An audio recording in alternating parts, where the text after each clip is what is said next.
Basically, the Peoplenet system to the electronic log. Basically, you'll go to menu, you press menu, and where it says login, you'll hit select. You enter your driver ID, then you'll hit next. Then it'll ask for your password.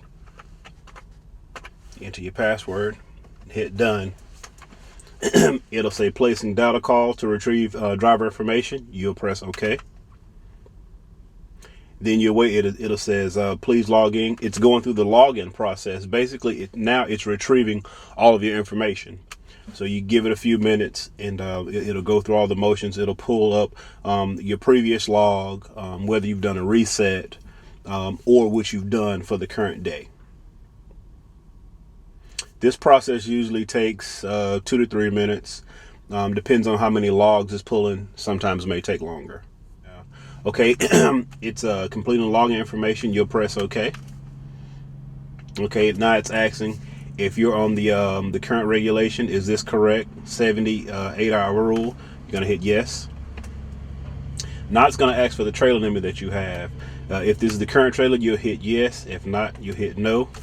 You'll type in the current trailer number. Then you hit next and ask if you have any remarks. If not, put done. It'll ask for the if it's the current shipper.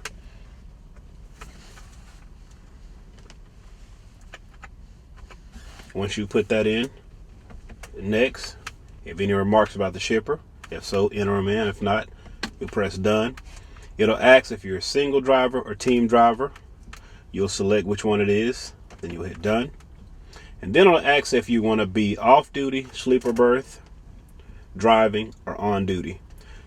When you're first logging in, you always want to go to on duty. It'll ask if you're in. It'll ask for the location. If this is your correct location, you'll put yes. If not, you can go in and delete it and change the location. Now, the only problem that we've been having right here is it won't let you change the location, and that's something that they're working out within the system. You'll hit done. If there are any remarks, you'll enter them in. If not, you'll go on. Now it's asking if you want to confirm your duty change. You always want to put yes, because if you do not enter in a yes or a no, it'll just kind of sit idle right there and it won't go forward. And after so long, you'll have to start the whole process over again. So you'll want to hit yes. You give it a couple of minutes. Then it'll bring you to the main screen. When you're first logging on in the morning, what you'll want to do is you want to go to menu. It has driver logs. You'll hit select. Either you can change duty status, you can view your hours that you worked for the previous day, you can check your regulations, whether you're on the 70-hour or 80-hour rule, which we're on the 70. You can review your log sheets. You can certify your logs. Certifying your logs is basically make sure that your logs are correct. You can view your stop and your start points. You can change your shipper information. All of the information that you enter in the first beginning, you can go back and edit this stuff just by simply strolling down. In the mornings, when it's time to do your vehicle inspection, you'll stroll all the way down where it says vehicle inspection. You hit select. It'll ask if you want to do the pre-trip, inter-trip, or your post-trip, or your DOT. We'll go up to pre-trip. You'll hit next, and it'll ask for your inspection details. I always abbreviate, put PTI for pre-trip inspection, and you'll hit done.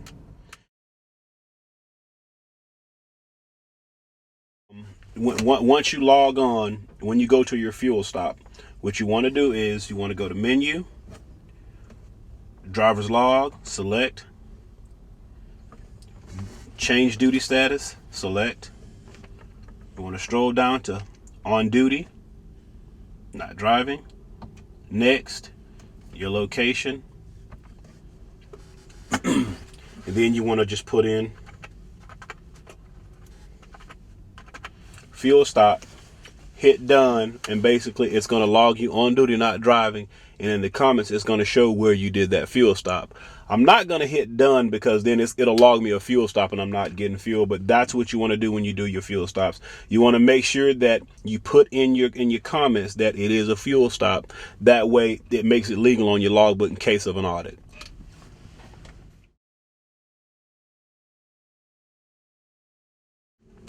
Now, when you get ready to do your arrived at shipper, you'll hit send. You'll go down to arrived at shipper, hit enter, put in your load number, next, date of arrival, time of arrival,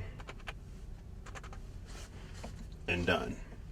Mash send, and it'll ask if you want to send the message urgent. You always want to send it urgent because if you put later, it may send up to 3 days later. So if you put urgent, it goes ahead and goes all the way through. Same thing for your loaded call. Send. Scroll down to loaded call. Hit select. You want to select dispatch. Hit next. Put in your order number.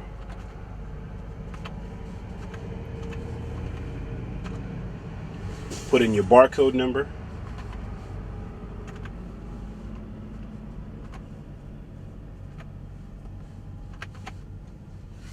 Next, bill of lading number.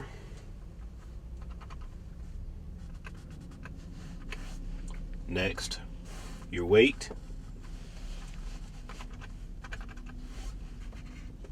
How many pieces. Your key rack if one's available. Your loaded date. Time. Your ETA.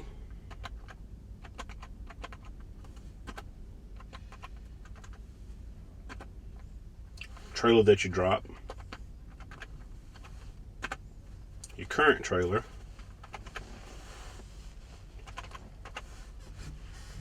And then done. Send urgent.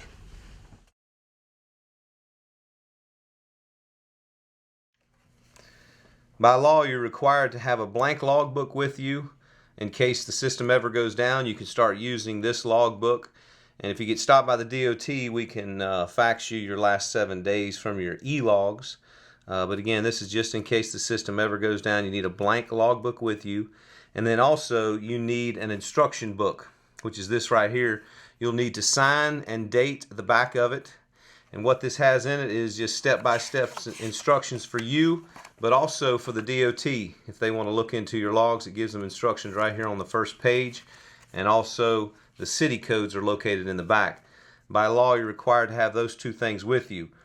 For Cypress, we would like you to use this DVIR book, the Driver Vehicle Inspection Report, that is on the back of your regular logbook. But since you're not running that logbook anymore, we want you to fill those out daily. Now we're moving towards an e-DVIR, which will take this out of the picture completely. And really that's where we're headed towards, and hopefully that'll be here in the near future.